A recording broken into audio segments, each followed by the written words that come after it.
Welcome to next episode of NicNames Podcast. Today I am with Dmitry Kohmanyuk. He's administrator of DomainName.UA, and we're going to talk today about domain.UA, impact of the war in Ukraine, and other questions. Hi, Dmitry. Hi, pleased to see you virtually and maybe soon in person in the ICANN meeting. Thank you for joining. And to start, let's talk about the war, Russian-Ukrainian war, and how this war impacting DomainName.UA, domain.zone.ua. So what's the impact right now because of the ongoing war? It's small and large.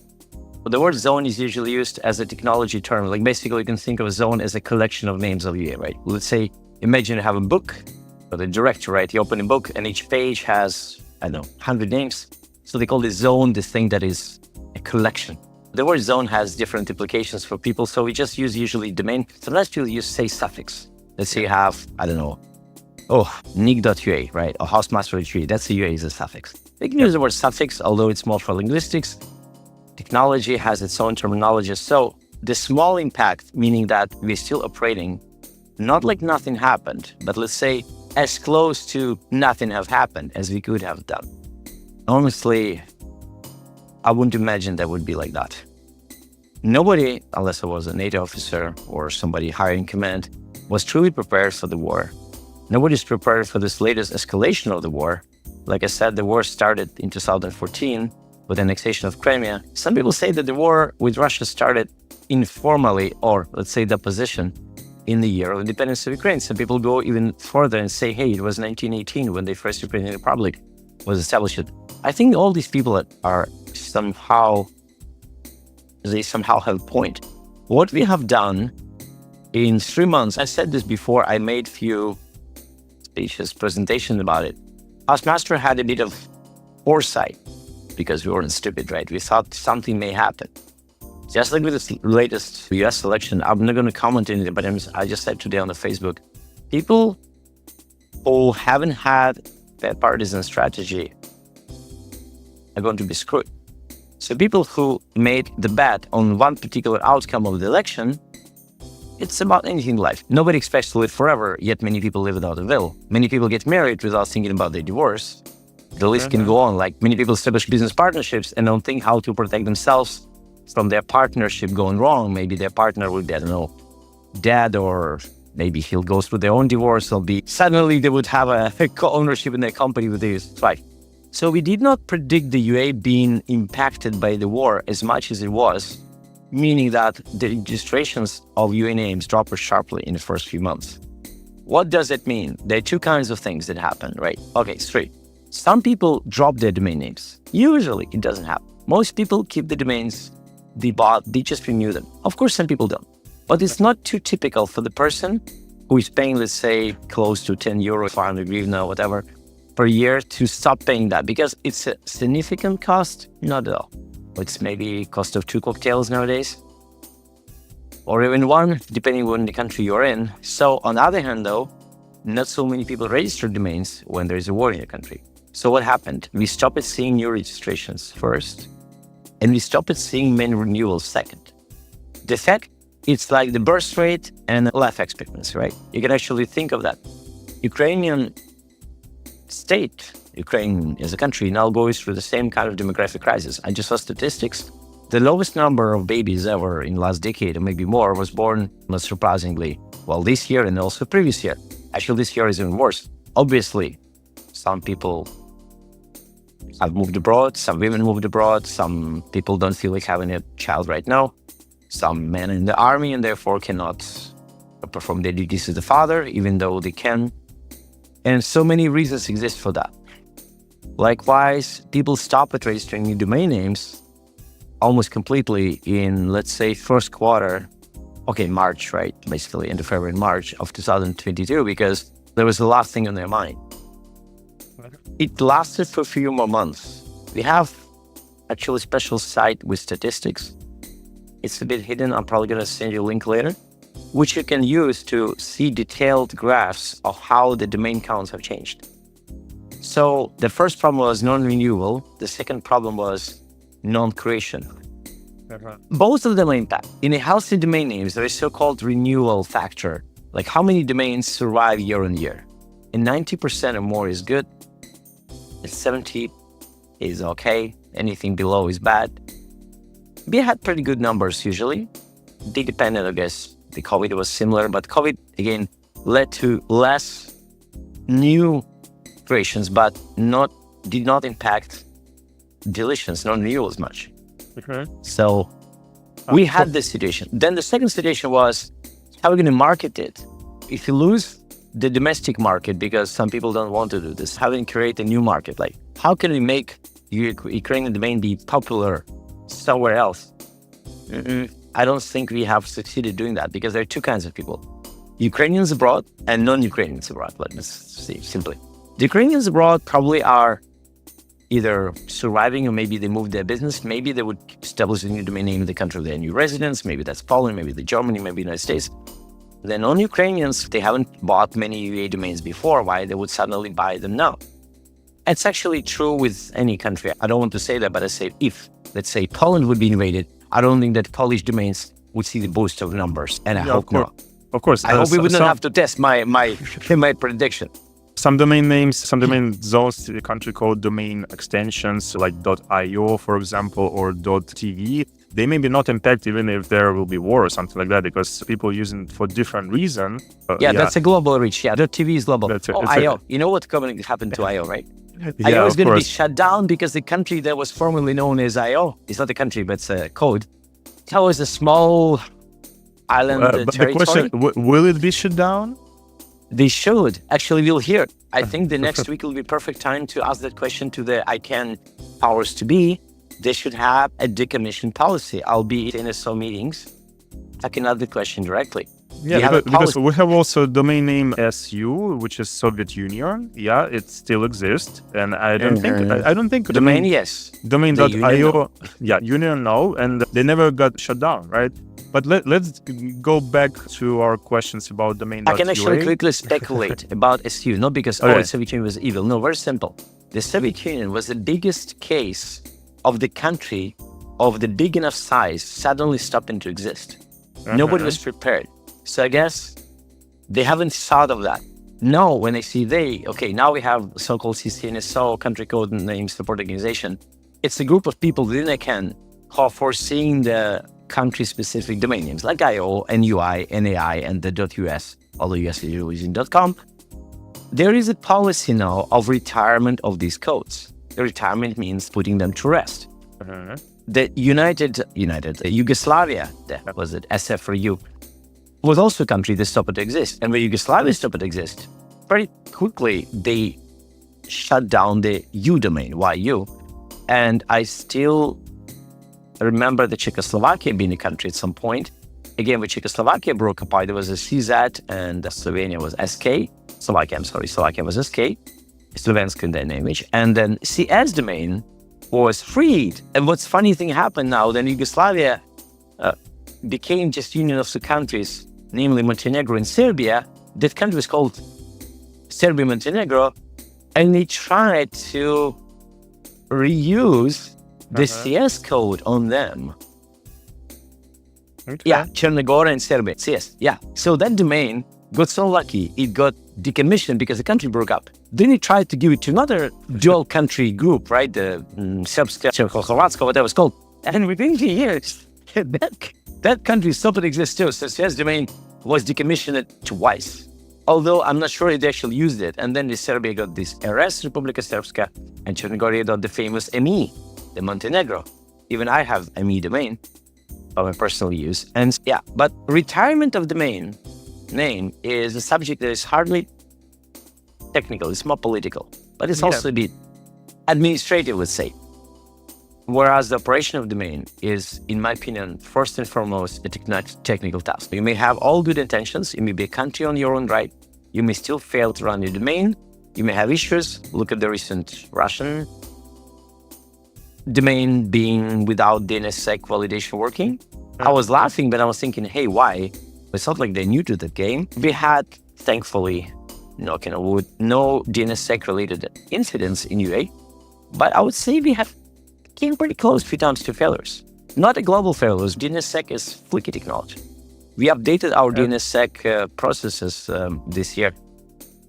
As you're talking right now about DNS failure, did you notice any threats or cybersecurity problems during the war? Were there any attacks on domain? Yes and yes. I stopped noticing because there are too many. We have been lucky to have a special partnership with Cloudflare. It was established in December of 2021. They gave us some of their premier tier products free, and I'm very glad for them to be doing that. Well, you do use Cloudflare differently. You can use it for the domain names, you can use it for the websites, they have some products for the corporation. I'm not going to be too specific about what we do because I'm now considering that to be a bit of more like not a know-how, but let's say the less threats you may potentially utilize. I'm not talking about us, but I'm talking about somebody else who listens to this. But let's say that the threats haven't stopped. It's not true that we have never been attacked before the war started or the new war started.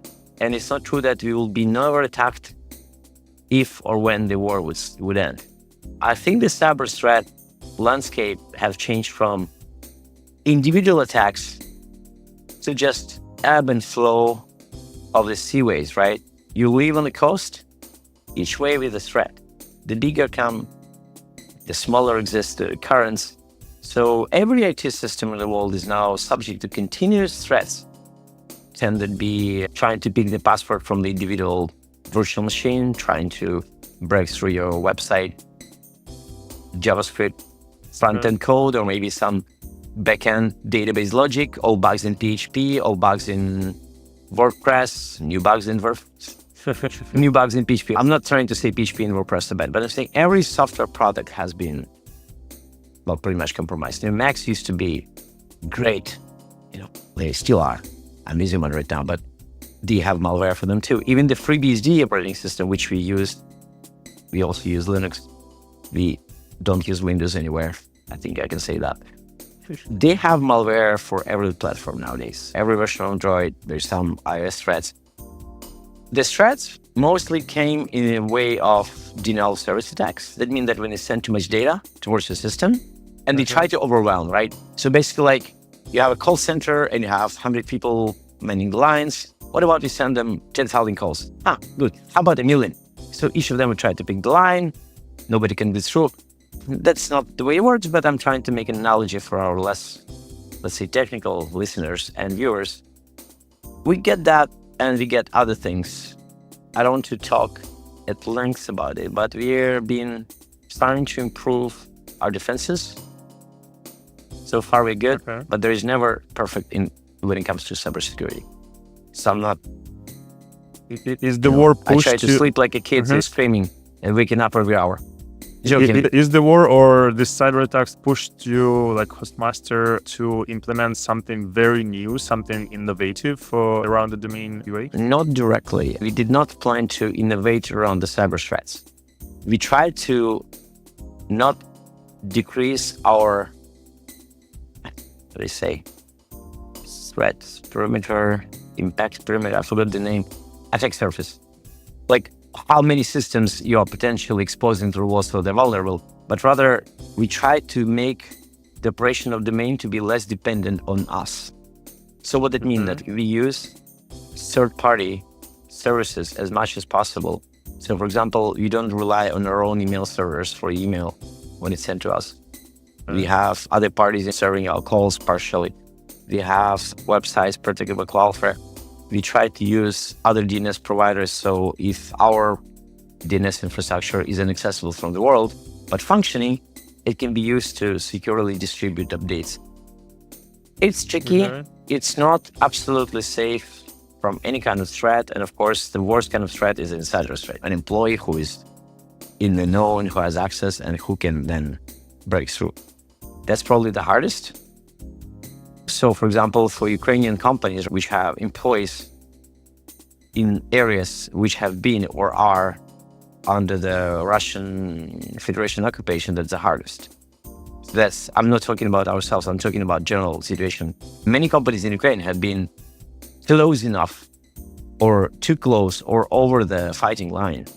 Some of them, for example, companies in Kherson has been liberated, the cities and the companies. So I don't think any security professionals in the world actually work around this scenario. They all say, update the operating system, run the decent software, do security audit, of course, change your passwords, maybe use dual factor authentication. Yes, we do use dual factor authentication. That's my best advice to you. If you're not using dual factor authentication, try to do it. If you don't use password manager, do it. I use 1Password. I'm not selling it to you, but you should buy it yourself. It's one of the best products over there. Of course, you can use Chrome built-in password manager. I would really not recommend it because then you are giving everything to Google. Likewise, I would not recommend you to use, let's say, Windows built-in password manager if they have it now. 1Password is a standalone company. There are others. And also Apple just Apple has its own solution. And again, same applies, right? Yeah. Unless all of your equipment is Apple made, and unless you really don't want to share your passwords within a company, because 1Password works for individuals, for groups, and for companies. There are many steps. Actually, Apple also have extensions and applications with the passwords for Windows computers and for Android. So they really want to... So you can use a cloud keychain on Android. Yeah. They should. Yes. Of course, Apple cannot just say, if you don't use Apple hardware, then your security is not our problem. No, that only works so far. I'm actually glad they're doing that because it's good to have competition. So when it comes to security, I think there are many things that people use. There are many things people think about when they talk about the security, right? It can be like personal security. I'm safe. Computer security. Our computers are safe. Then you say data security or like data confidentiality. Nobody knows where our customers live, or nobody knows how much money we have, or nobody knows which transactions we did last month, or nobody knows which domains are coming soon to renewal. Then there is the privacy. For example, do we publish data of people who hold domain names, the WHOIS records, or now we have our DAP as well. We launched our DAP this year, although it's not formally available. We have a test drive or DAP platform, not subject to ICANN regulations, but ICANN has been doing the DAP for a while. We had planned to implement across the board, so we're close to that. We also did some improvements in central security, but still I've mentioned that we have DNSSEC almost across the board, meaning that almost every domain in the UAE is now protected by DNSSEC. There are a few gaps. There's suffixes like regional suffixes, say CTLV, which has not yet done that, but they're working on that. There's city of Kiev, which is done. And so we're trying to close these little gaps because security is it's a patchwork of things. Security of the big system is always a patchwork of security measures applied to the patchwork of the solutions. Nobody runs a single software vendor, a single Unix or Windows or whatever system, right? People have solutions like, say, Okta tries to unify authentication and they had their own bug too.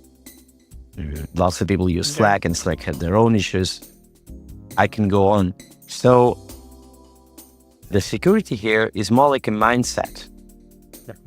And every one of us should use their own personal security measures. Like I do this great password reviews for myself. I don't rotate my passwords, but I use dual factor authentication. Sometimes I'm just looking at my password list. I'm like, hey, why do I have a login at this site? Maybe I should just delete my account. People are very lazy when it comes to passwords. I'm sure every one of us had reused the password at some point. Please don't do that.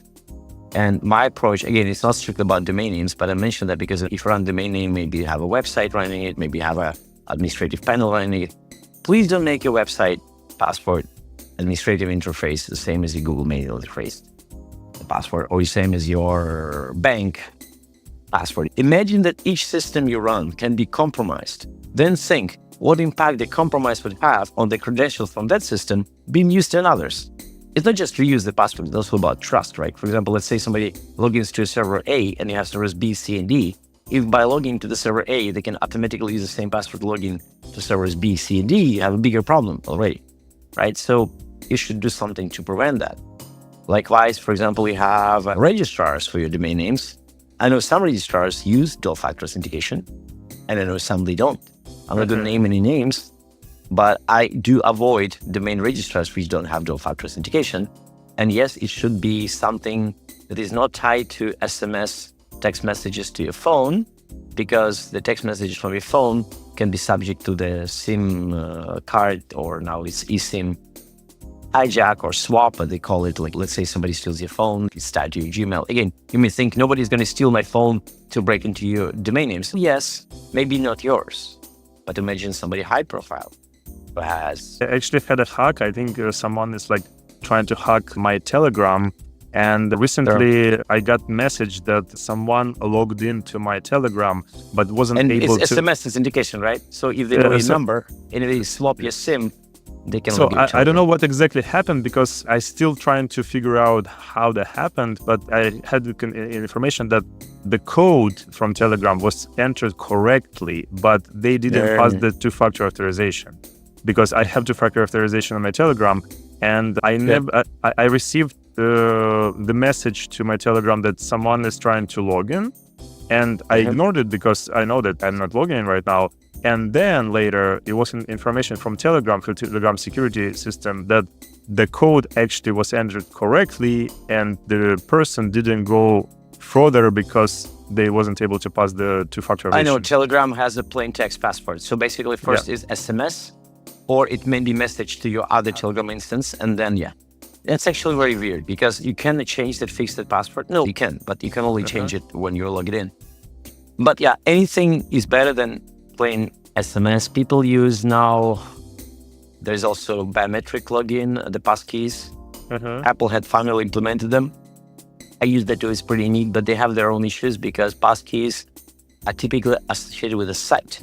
When you think that's not a problem, say no, because you may have multiple accounts on the same website. I don't think there is a good solution to have, let's say, multiple Gmail accounts with a passkey for each one. There is, but it's magical, right? You're supposed to log into google.com, or you mean gmail.com, look at yourself with your biometric-enabled phone and be through. Let's say you have 2 Gmail accounts. Which one you want to use, right? It's the same face. So that's a failure, right? They haven't thought of people like me who have multiple accounts in some websites. Like, for example, I have certain functionality used for myself and for my company. I have a personal account for me and a, let's say, personal 1Password account and a corporate 1Password account. Well, I don't use passkeys for the 1Password authentication, but it's getting too complex. The pyramid of dependencies, like to log into the company, I need to log into Gmail or the corporate domain names. For Google, to log into that, I need the dual factor. The dual factor is stored in my 1Password account. To log into 1Password account, I need the 1Password password, which is also stored maybe somewhere else. Then I have another dual factor just for that. So you may be in a situation where you really cannot bootstrap the thing. It happened to me, the moment which happened to me that made me rethink my whole personal security strategy when I was in Cyprus with my ex-girlfriend. We been peacefully sleeping after the hot day at the beach. There's these sliding doors, and there's like a lock that you push two plastic things together and it locks. It's not actually a door. There is a door made of glass, and there is a second thing which is just a net. So we open the door, we let the net to be there to protect us from mosquitoes and whatnot. We forgot to lock. She forgot to lock, I forgot to lock, we both forgot to lock. The net result, I woke up pretty early, planning to maybe catch the morning sunshine. Instead of the morning sunshine, I caught a trail of things from my backpack being all over the floor. Luckily, my passport and my credit cards weren't stolen, but all of the cash I had and all of my iPhones were stolen. And yes, losing 3 phones at once, that was before dual SIM phones came to existence, meant that I can't use any SMS numbers. I can't use any SMS messages till I get home. I wasn't even able to log into my bank. I wouldn't tell you how I resolved that, but I tell you how I managed to escape the restoring my Google account. I had an iPad too, which I took upstairs that was on, and I was able to log into Google from there. So I guess my advice is that never lose all of your SMS sending devices if you have to use that. So you must have 2 numbers. One is with you, one is with your best friend, parents, your summer home. Can't really say. It's complex, and in our company, we thought of security from many angles. What do we do if somebody dies? What do they do if some system goes down? What do they do if we lose some data? I can't say we cover all these scenarios greatly, but we have thought of them and we're trying to take measures. Then there is the data backups. Why I talk about this? Because people trust their domain names with the most intimate thing, their business, their personal life. You have a blog, you may have a I don't know, maybe a corporate website. A lot of things are protected by security of domain names. If I broke into your email address, I can probably reset any passwords you have. If I broke into your website, I can probably, not a website, domain name, I can just move your website elsewhere. I can just reprogram your entire zone, your entire digital business or whatever. I know now many people use Instagram for the small business, somebody who is doing beauty work, say nails or, so he can totally run the thing from within the Instagram realm. But I'm pretty sure if they lose the Instagram account, it'll be very hard for them to restore that. Hey, you stole the Instagram username. Good luck getting it back. Good luck proving that you are you. At least we keep the data of people who buy the domain names if they submit a trust. Yeah, that's true. And the NicNames account on X was just blocked by X, and we don't know the reason why. So they said we're spreading like false information, but that never happened. And it's a corporate account with our information about domain names, and they just blocked it. And I appealed already twice during the last 2 months, and nothing. They're not replying. So you're still dead, right? Still our X account is blocked for no reason. So tag Elon Musk and say where the free speech when you need it, right? I know people have been blocked on LinkedIn. My colleagues from Ukraine, they post a message or two which can be interpreted as a political or not too nice for the LinkedIn realm, and there you go. Funny thing that it's very selective, right? We can all speculate why somebody gets blocked or not. I was so lucky. I never get blocked on X, LinkedIn, Facebook, Instagram. I guess I'm just... Actually, I think it's a competitors because on any social media platform, you can simulate complaints about something. And there's the bots, there's AI who just see the complaints and they just blocking the account because it's not actually people clicking the button like to block. And the competitors or some like hackers, they just generating all these complaints, they using their technology to complain and they block an account that way. And I know that some competitors, they don't want NicNames to go on the market. And I know that like we had a couple of attacks already. Oh, you mean NicNames the US because you have Ukrainian registrar and then you have US. Yeah. So they really wanted to screw up your launch by blocking your Twitter X account? So at the same time, you still have your website.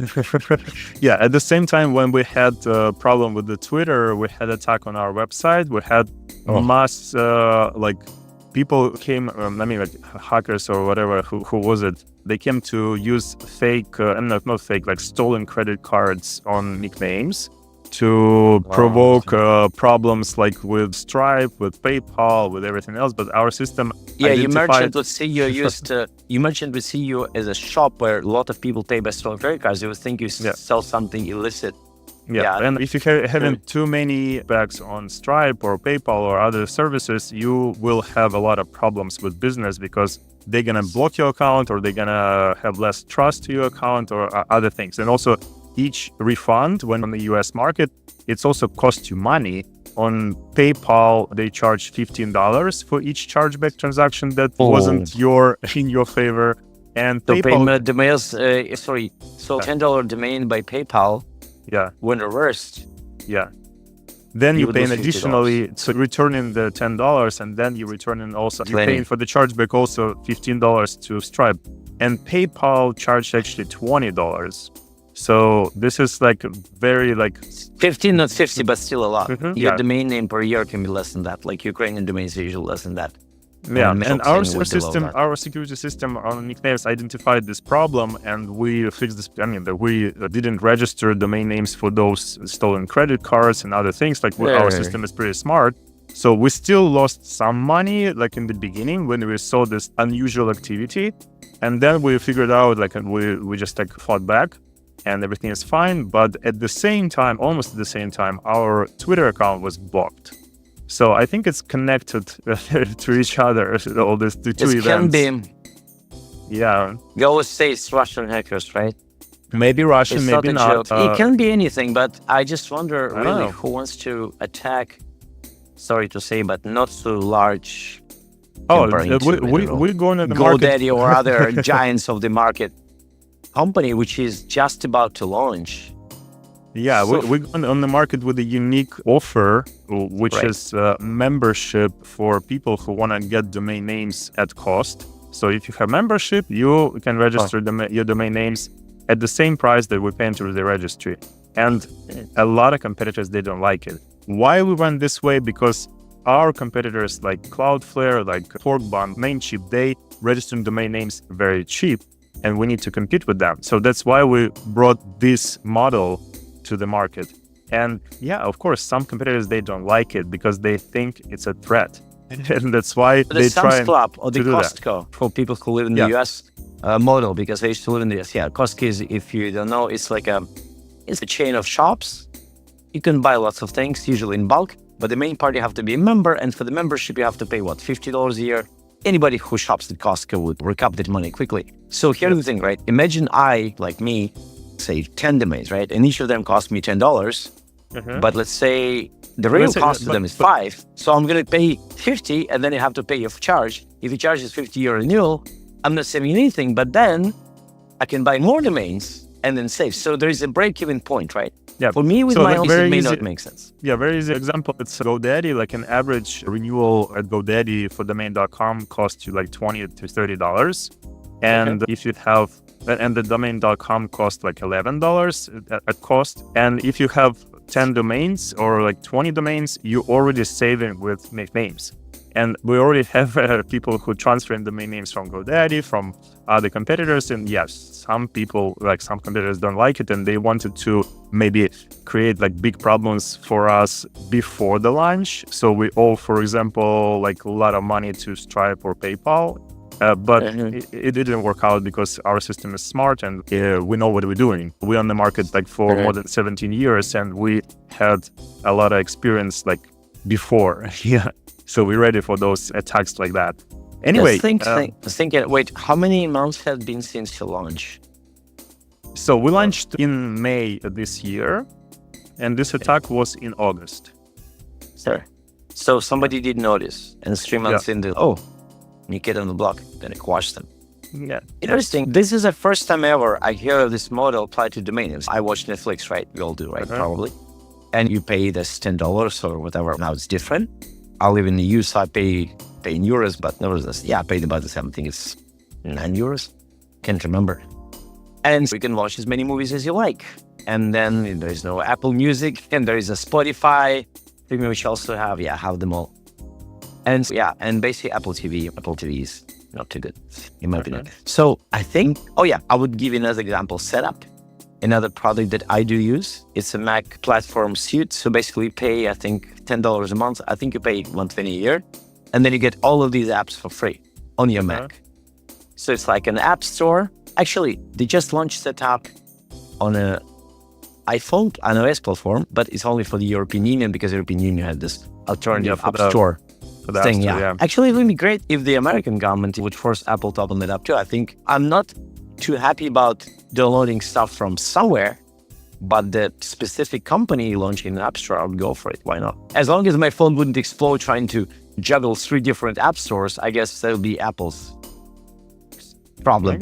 But why people not trying to rethink the business model of dominions, right? Because it's always like cost plus. I buy for 10, sell for 11. I buy for 11, I sell for 15. So that's why we're here. We are rethinking it. No, it may work. Good luck. Okay, let's come back to our questions about domain.ua. So you already said that after the war, we see the decline in registrations, in renewals, but what else changed around the domain.ua? Maybe some extensions became more popular. Maybe in Ukraine, we had to change something because of the Russian words in domain zones or domain extensions. Yeah, we did. What happened in this case? I don't have statistics right now because I wasn't too prepared. No, I'm not going to be like the guy with the presentation, but obviously there are zones, domain suffixes like the, let's say, Lugansk or LG.ua, which were in decline, let's say, or the Crimea, which we just relaunched this year because we basically updated the very old Crimea system to more up-to-date EPP platform. It was long overdue, but was not done for various reasons. So basically, some suffixes saw a decline, but I wouldn't say that there was any specific cities that like totally fell out.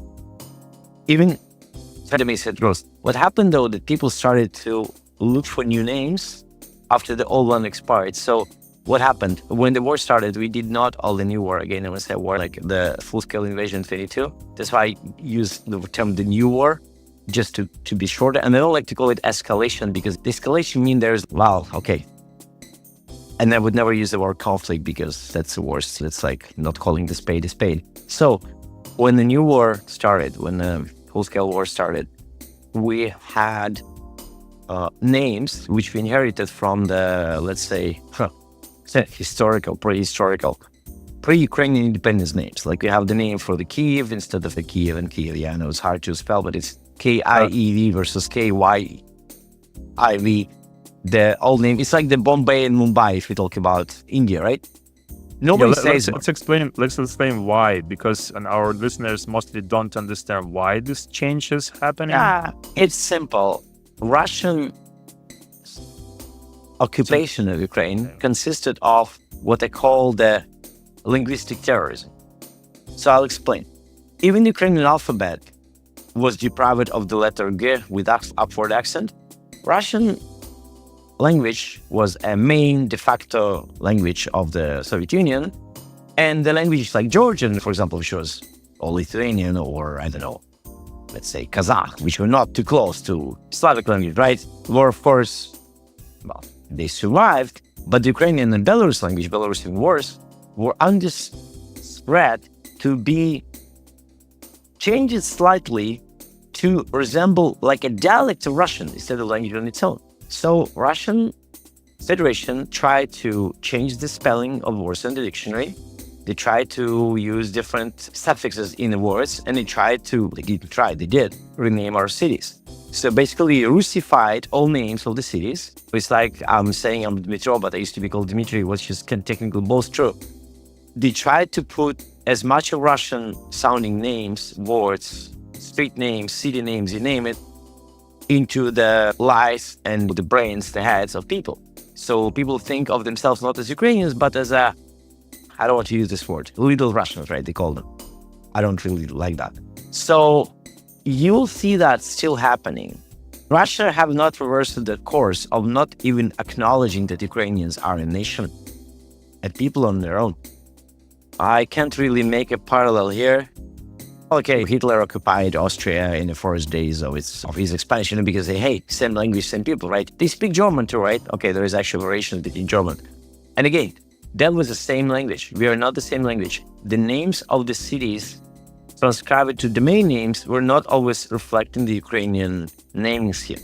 That was an oversight, which was for a long time not corrected because we thought that running like two parallel domain names is just confusing. Later, ICANN started to support international domain names, and as a part of the program, they support also so-called alternative or like reserving names similar to the first, or like in parallel names. They happen in China, for example, with a Chinese simplified and traditional script. So we thought, hey, why don't we do the same, not the same, but something similar, and try to reserve parallel names?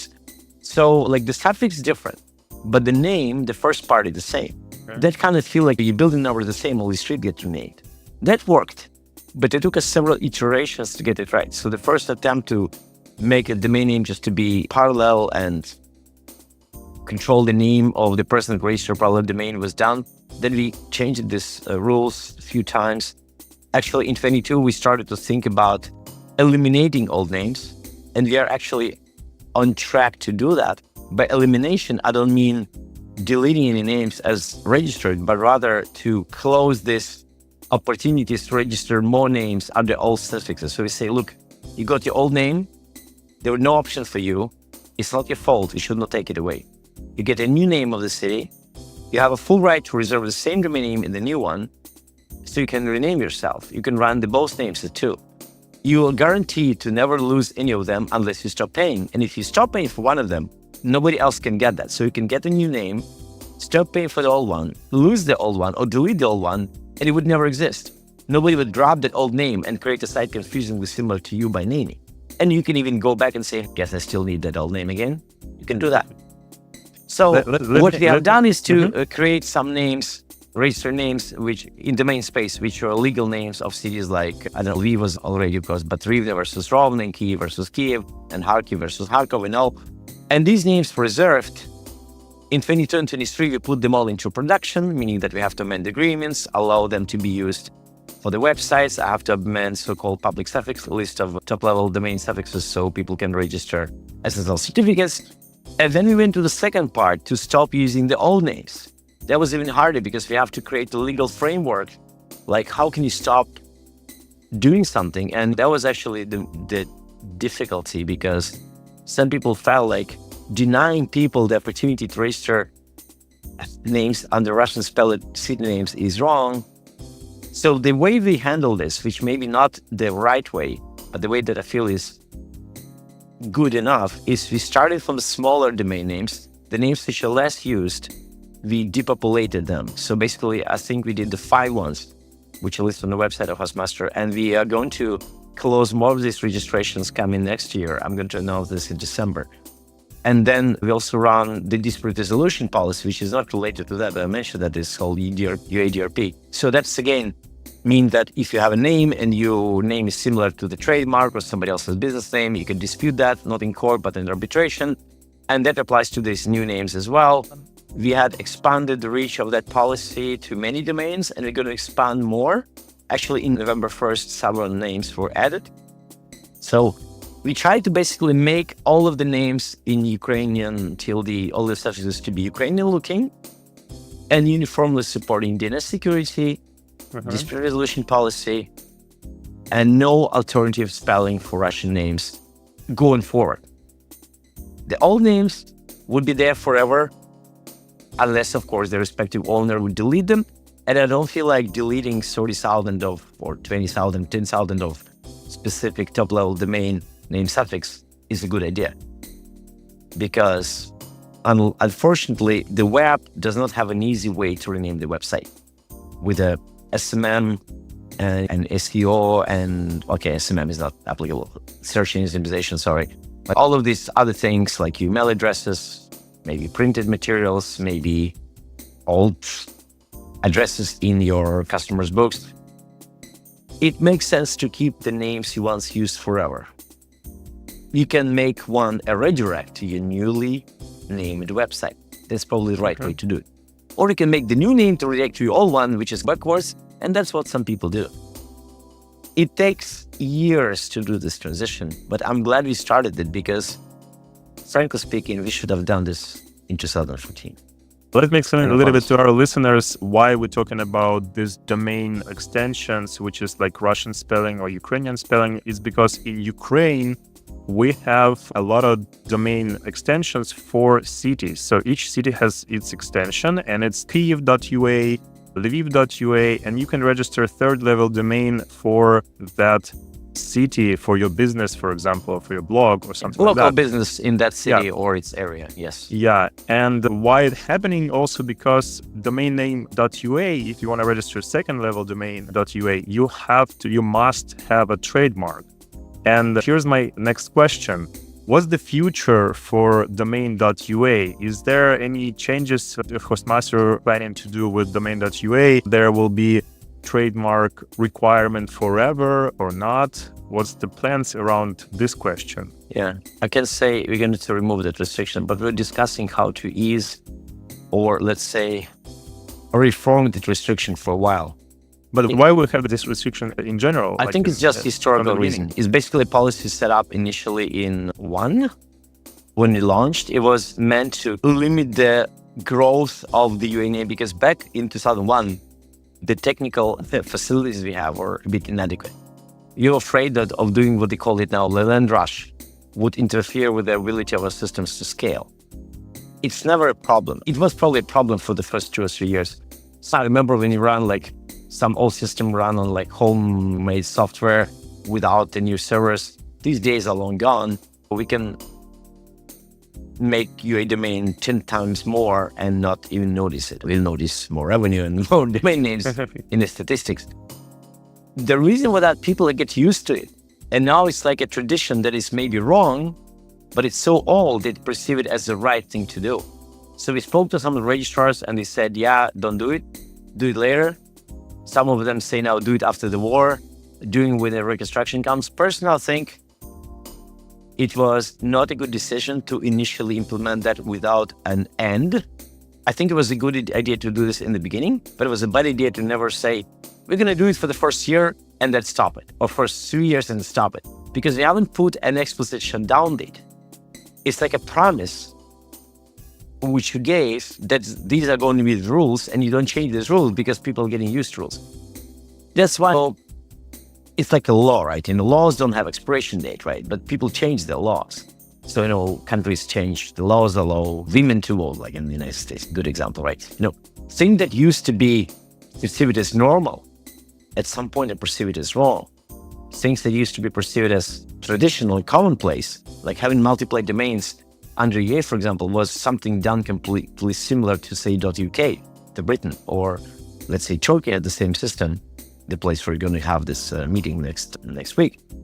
Even in the small country of Singapore, which has, a couple of 100 million domain names, I have to check.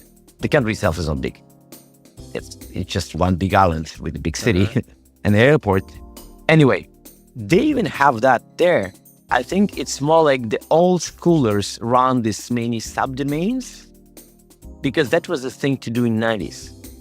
The ME never had that because the country never did exist. So it's like a holdover from the old days. And so this old days holdover, something that you keep going because that's the way you did it. I know UK had reformed, and the UK has a mix.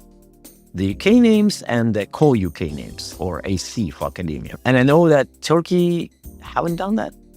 I know that Australia went through a similar transition. I know Canada went. Canada had also regional codes like the provinces.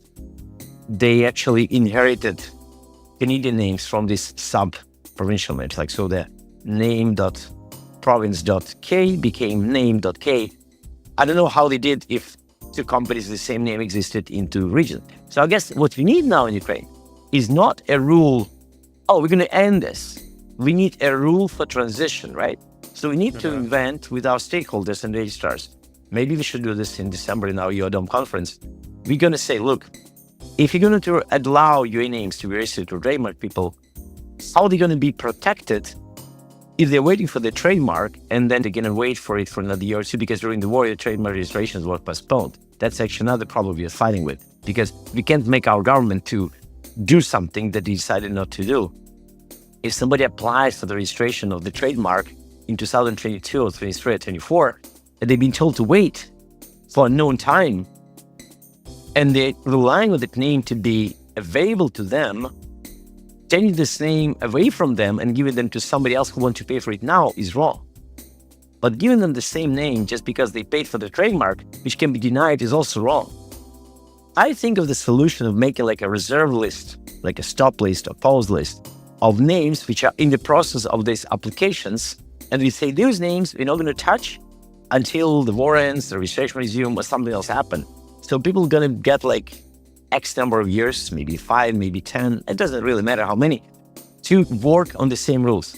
For the names that are not in this process, then we have to think of these people with Lviv or Kyiv or Zaporizhia and all, and hey, why this city should be more important? What if there is a com name, net name, com UA name, net name? Who's going to win? Going to be what? Whoever reaches the domain first? Whoever pays more, that's like auction, right?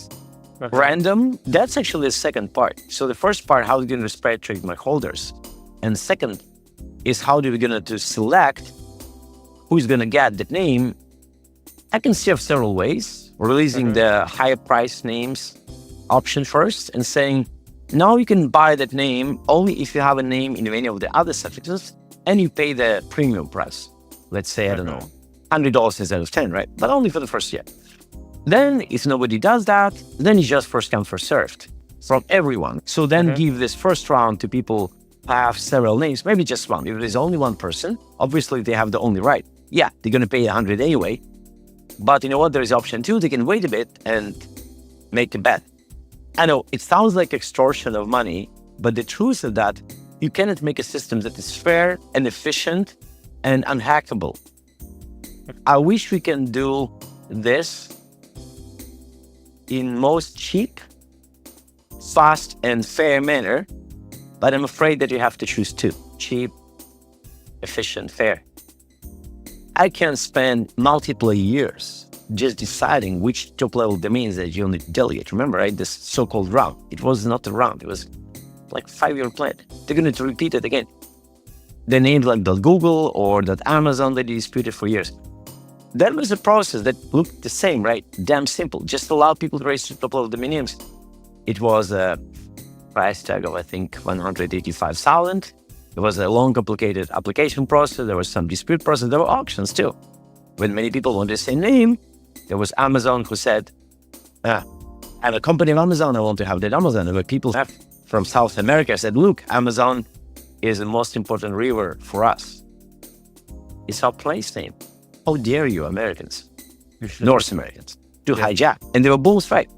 Africa was another example. Africa is a continent with so many countries. It's not a place. It's a world. Which of the countries have more rights to be Africa? I don't think I can ever even solve this correctly. I think there's dispute going for a very long time, and then it's settled on compromise. I'm not saying I wasn't wrong, but it was a difficult thing to do. So we have our own little difficult thing to do. And unfortunately, I'm not going to say, let it be like that, make it be my Scotty and be done. I'm going to rely on people's opinions because I'm not a tsar or a monarch. I'm a steward and a secretary of that process. Every decision made with regards to UA names administrative was basically a decision which was made to make people who are domain users to be most happy and free. Opening up the Ukrainian names was a logical thing to have. And then we noticed that Zaporizhzhia Oblast was without its own representation, so we corrected that. There were things like that.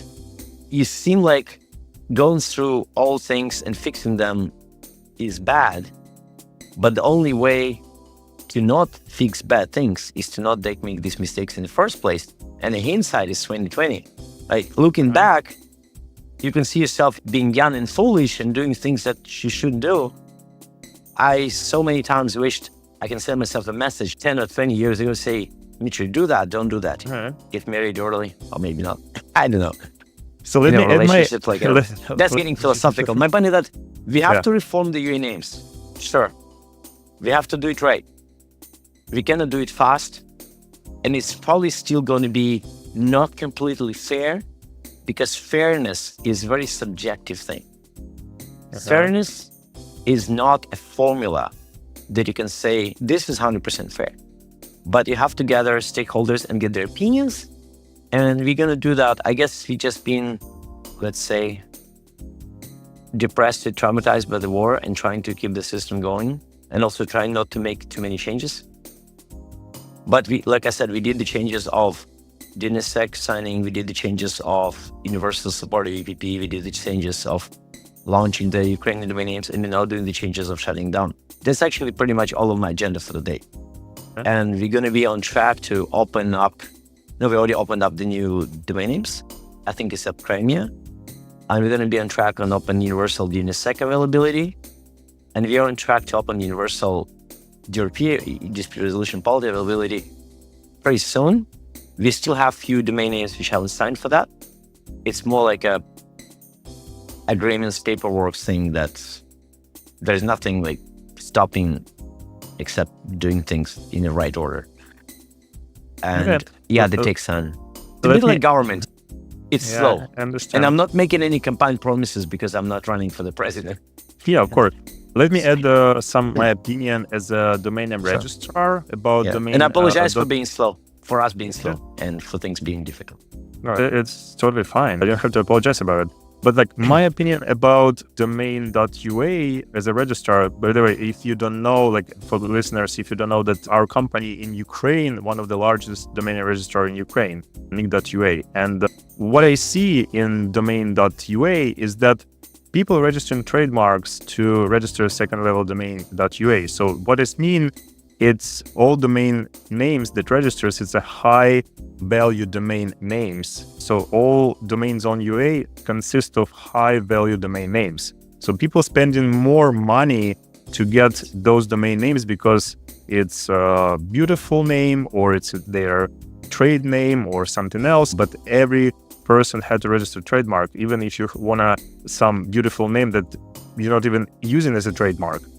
And what my opinion in this case is that when Hostmaster will decide to open DomainNames.UA, Hostmaster should create the list of high value domain names and offer like the gold those... list or VIP list. I got it. Premium names. So they exist in ICANN GTL list. I agree. That's a great idea. Yeah, it's I haven't actually thought of it, exists. but you're correct. Yeah, it actually exists in ccTLDs, in GTLDs, everywhere. So it's called premium domain names, and they usually cost in some registries like $100 compared to regular price, for example, $10, or it could be $1,000, it could be $5,000, $50,000. Depends on the name. It depends on the shortness of the name. It depends of different things. And usually those registries, they have thousands of these domain names that called premium domain names with different tiers. And we as a registrar offering regular pricing for regular domain names and premium pricing for premium domain names. And I believe that if we want to keep domain UA with a lot of high value domain names, we should create just a list of these domain names for the future. I hear you. So not offering us just a way to... I see. So you're now saying that now we have a VIP prestigious list of the names. They all are trademarks, or they are, but they're not always a business name. You're saying that instead of thinking of that existing 25,000 trademarks, we should think maybe of, I don't know, 5,000 or whatever number, good names, words, dictionary words. I'm not going to do reserved brand names. And then that would be the new value add. Yep. So instead of saying, because the gut feeling we have, and I think it's something on my background, I'm like, okay. So it's like you have the business class and economy class, right? And they're like, no, anybody can buy the business class for simple. I say, wait a second. So what the business class now is anyway, right? What's the value add? And once you segment, Apple is selling the iPhone Pro and iPhone Pro Max and iPhone Plus and iPhone, right? 4 price points. I do remember in the old good days, there was only one iPhone, right? The iPhone 4, 3, 4, 5, 6. At some point, Apple made the Plus and normal, so 2. At some point around with the Pro. No, actually, first was like the X. We all know. So they used to have 2 options, then 3. Now they have 4. I hope they would not go up. Oh yeah, they also have actually the cheap one. So basically, segmenting your market, right, is one of the ways to extract the high value, right? I'm not a marketer, but I know. That's why again, taking from Apple's example, or I don't know, let's say another. Google doesn't make the Pixel Plus, but they have the Pixel. No, I think they do. They have the Pixel Small and Pixel Big. I forgot how they called. One is larger. Their premium car names, their premium clothing brand names. Oh, it's segmentation. And yeah, we know .ai. We're not going to be very popular. And we know that .io. We're not going to disappear. I'm very sure of that. Although, of course, now with the American election being not over, but close to resolution, people start to speculate about the Ukrainian future. I really want to avoid saying anything now about that. We're actually recording this podcast on the second day after election, and it looks like Donald Trump is gonna win, but I don't know yet. I'm actually it's Wednesday evening. Yeah, I heard the news on the TV channels. They already saying that Donald Trump won, but still calculations on the way. There is a specific process that US have to follow, and I know US news. In every election cycle in the US, somebody says, hey, that's the winner. And somebody says, no, that's a loser. And then it just to keep people engaged. It's like the sport, right? Each state votes a bit differently. Some states are more important than others. Some teams are creating history. So people love that. I prefer European model when, like in Ukraine, or let's say, I don't know, any other country. I know there's election day, usually Sunday or Saturday. People go out. They go to the booth, even if they're abroad, they go on the same day. There's no, actually there may be some mail-in votes. Again, I'm not sure how it works in every country, but usually when you're not abroad, you just go to that precinct, that place, to the polling place. I just been to Georgia recently. There was an election there, pretty important one. And it was election day, Saturday. I saw people there. I saw people voting. I wasn't, of course, going in because I'm not a voter or a Georgian. But I saw the cameras, the reporters. It's a day for the whole country to concentrate on one thing, to selecting their leader for the next several years. And Georgians have done that, and the results were counted, announced. And Moldova did that recently too, right? There was another country. And even I remember the Moldovan results were flipped. Like the first prediction was exactly opposite of the final result was. And I remember there was another election in US history which was similar to that, with certain result announced. And then after the careful counting and few difficult states to find out the situation, But what do you think the balance has shifted? And again, I'm not here to predict the US political election. It's not my focus, it's not topic, but I'm just saying that just proves how dependent people are on their emotions and how easy for people is to follow others. That's why I think that everyone voting on the same day is better, because when one state votes before another, then people can do what the other people have done for them, right? That limits your independence. I think you should vote with your eyes close to outside world. Go to by yourself and vote the way you want. Yeah, what do you think is going to happen to Ukraine if Donald Trump will be president? Oh no. Ukraine would not your personal opinion, is war going to stop, or it's going to worsen, or what's going to happen? All analytics said is going to be worse. My own opinion that the Trump as a person, or any candidate for that matter, does not have 100% influence on the US foreign politics, or foreign policy and military policy and such. Of course, there is a formal, if there is a war of the US, that's a different situation. But when it comes to like other countries' wars and other countries being helped, there's a lot of leeway he or she can exercise. Yeah, I'm glad we can say he or she here. I'm glad that there's more elections in the world where women are candidates, and I'm glad for women to be winning. I'm just saying this in general, not related to this election, right? Because I was talking about Moldova, for example. There's a female president and she upheld her status. People are falling into the trap of putting everything on one person.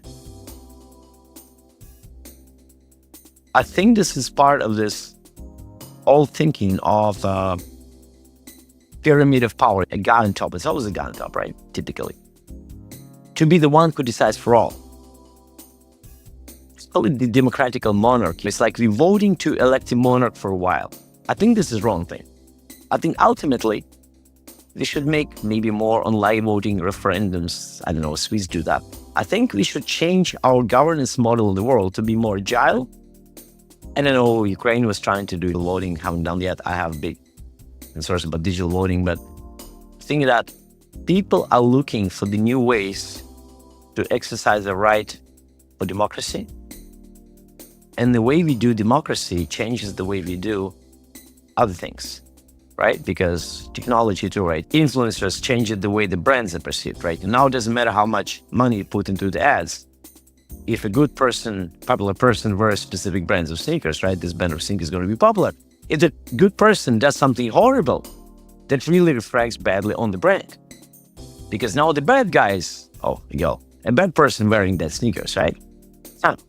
The sneakers have nothing to do with it. It's all about changing their perception. I'm not equating the candidates of the US election with sneakers brands. Although people joke like there's a Coca and Pepsi, there's Democrats and Republicans, right? Yeah, the Pepsi logo has both blue and red, so there's some truth to that. But I think this excessive focus on personalities is exactly what's wrong with our society. I would say it's a bit of this cisgender masculine cult behind it. Maybe I'm biased too. But I do have a big heart for the LGBTQ community, and I would say, or generally people who do something out of the ordinary, what Apple used to proclaim. I'm saying that people are learning to do things that are non-traditional. And the domains are no exception. So I really want to see non-traditional ways to change the domain industry. I know you have this new idea of Web3 domains. I think we ran out of time, but maybe you can say a few words about what do you think, what's your take How can you make, I know we talked about how you're going to sell domain names differently. Okay, that's a pricing model. How are you going to use them differently? What is Web3 domain names or blockchain domains idea was about? Because I'm actually curious. Yeah, we see. And we don't have this in UA yet, right? You don't have no blockchain in the UA.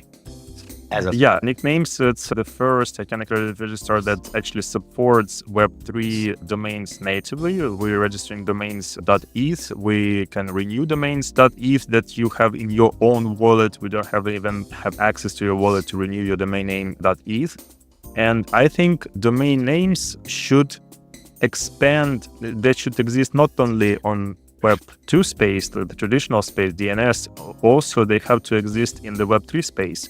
But there's a lot of challenges. For example, in Web3, we have different networks. We have different blockchains, different standards, different protocols, and everything like that. And also on Web3 part, people in some companies, they can create domain zones independently without DNS. And this is the problem because people buying these domain names from these companies and they may never work. Like it looks like kind of scam at the moment. They will not be integrated. So you use your Safari or Chrome browser. Yeah, but I understand. Yeah, but you can register, split for example, root or independent root. Yeah, it's been a problem. I will not call the names like of the companies who are doing it right now, but for example, I can go right now to some of the companies and register domain .Andriy with my name. And I can sell even subdomains in this domain zone. And what's going to happen? It may never actually work, or it will work only on one network, one blockchain, and that's it. Our idea as a registrar is to create the standard for classic domain names, DNS domain names, to enable them in any blockchain network. And what's the reason for that? In each blockchain network, like Ethereum, Coin network, Solana, and other networks, actually it's more than 1,000 networks right now exist. I'm just calling some networks that are most popular. Domain names could be used as to resolve your wallet number, to not remember this complicated number. It could be used to enable websites that using IPFS on blockchain. It could be different ways like how you can use your domain name on chain, but we need a standard because all the companies who trying to enable Web2 domain names in Web3 space, each of these companies, they're doing something different, not compatible to other companies or standards or solutions. And this is the problem right now.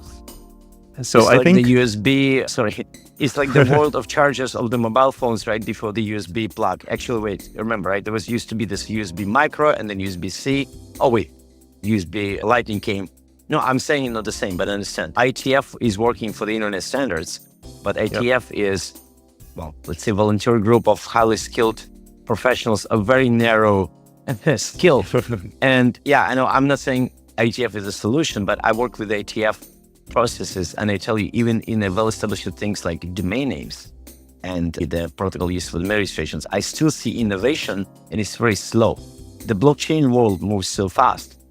People in blockchain space cannot wait for 5 years to implement an intercapability cross-blockchain naming standard, right? We just die. The venture money, the interest doesn't go. Yeah, and I don't blame them.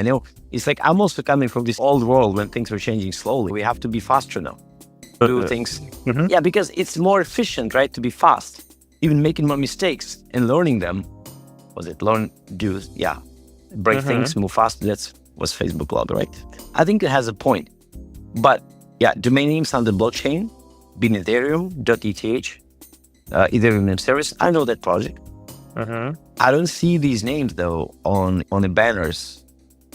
Yeah, we cannot see them because domains.eth, these domains, they're not working as a classic domain names. And actually .eth, it's a extension that's reserved by ICANN for Ethiopia. Correct. 3 letters. Yeah. There was a process that they did. Instead of 2 codes being reserved, they reserved 2 codes and 3 codes. So for example, for Ukraine, we .ukr, UKR, or let's say for the, I guess, United States would be USA, right? Yeah, but yeah. Sorry. Yeah. I'm just saying that it's not Ethereum's fault. Yeah, it's not their fault, but what it But means, it means that the no coordination means no cooperation. Yeah, ETH will work only on Ethereum network. So this is the problem. But it's pretty popular around the people who work with Ethereum network because they use it to resolve wallets, and domains.eth also can contain records about wallets on different networks. So it's an interesting solution actually. And so it's like a business card, right? Or your wallet. It's like the main name for transfer money, basically. Let's say I'm an artist, right? And I want to create Patreon page. Now, instead of that, I create Ethereum name like Dmitry.eth and say, hey, you like my podcast? Well, donate to my name.eth. Easy and simple, none of this huge, I don't know, digits and hex digit. It's That's actually a very ways. good use case. Yeah, it's one of the ways how to use it. But actually, we have a plan. So we applied to ICANN to their grant. So ICANN has grants for nonprofits, and we have a Ukrainian nonprofit that it's a US corporation nonprofit that created to support displaced Ukrainians and other displaced people. And we applied to ICANN for a grant to create standards for Web 2, Web 3 compatibility around the domain names. And if ICANN will approve this grant, we will hire displaced Ukrainians, IT professionals, Web3 professionals to create those standards, to create all the explanations, webinars, documents, and everything around this question. And this nonprofit wants to collaborate with all these companies who already working with domain names in Web3 space to create the standard that will be accepted between all these existing companies and future companies who will create some projects around Web 2, Web 3 domain names. So I really hope that I can understand the importance of this and they will approve our grant, because this is very important. There is one company that called D3. They also working on the standards around Web 2, Web 3 domains. And we already had conversations with them to be part of this non-profit to create documents and use what they already created, all the standards documents, because our goal is not to create something new. We want to assemble all this together that already exists and create a standard based on what people already created. I see.